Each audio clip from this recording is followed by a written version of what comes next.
The Dimitrov-Nadal matchup, what do you think of it? Well, it's interesting because it's slightly contrasting styles, which is what we like to see. Look, there's as much as we try to ignore the fact that we don't call Dimitrov baby Federer. Look, that's not quite right. But there's no denying that the comparisons, and they play a very similar style of play. They say they take the ball early, and then you've got Rafa, who, well, you're not exactly sure what's going to happen with Rafa every 6 months. It was even a couple of weeks ago he was returning way back and giving lots and lots of time to the opponent to get onto the ball. But then in his quarter-final match against Raonic, he came up and took the ball early. So he's constantly reinventing himself. He's done it more times than Madonna. He's quite incredible, Rafa. So. But basically, we're seeing a retrieving heavy topspin player against somebody who's willing to attack the net and mix it up, and that is just going to be an exciting matchup. What does Nadal need to do to win? Well, he constantly needs to be pounding Dimitrov's backhand, and do the same stuff as he does with Federer successfully. Rafa's issue of the last few years has been his consistency of depth, and his consistency with the forehand. He's hitting a lot of winners this tournament on the forehand, not as many on the backhand as he used to do. But his strength is moving his opponent around, setting up for the short ball and hitting it away. And sometimes setting up means the left-handed serve out wide.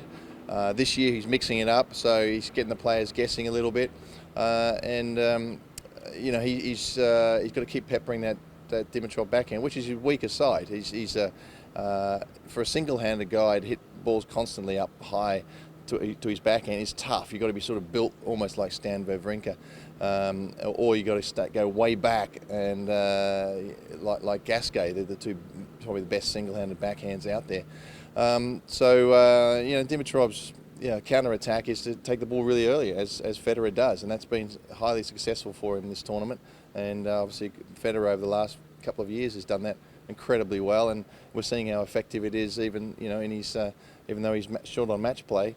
You see how effective it is on a fast hard court, and the fast hard court, that's the style of play that I believe will win the championship.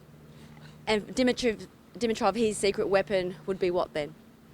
Well, I think Dimitrov's ability is his real class is the fact that he's got it all. He's got the ability to move forward.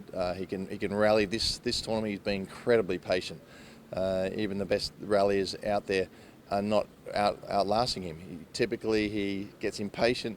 He pulls the trigger, goes for a shot. I mean, he's a shot maker, so he needs to do that, but he needs to find the right balance of not pulling the trigger and going for stuff that's not really on. So he's found that balance, and then he can sneak into the net, and he's a very, very accomplished volleyer. He's one of the better volleyers out there, and there's not that many good volleyers on the circuit. So he throws that in as well, being able to sneak in.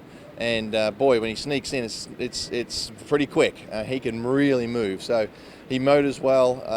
He's got the all-round game, and of course, if he's hitting his targets on his serve, he's a very tough player to beat, and that's what we're seeing this tournament. Okay, so give me your prediction. Who's going to win? I'm not going to give you a prediction because I don't really know. I think it's going to be, a bit like the other semi-final. We saw, Stan had the opportunity to have a break points in the fifth set, didn't grab them. Federer did grab these opportunities, served it out. Very, very little in it, and I think we're going to see that again.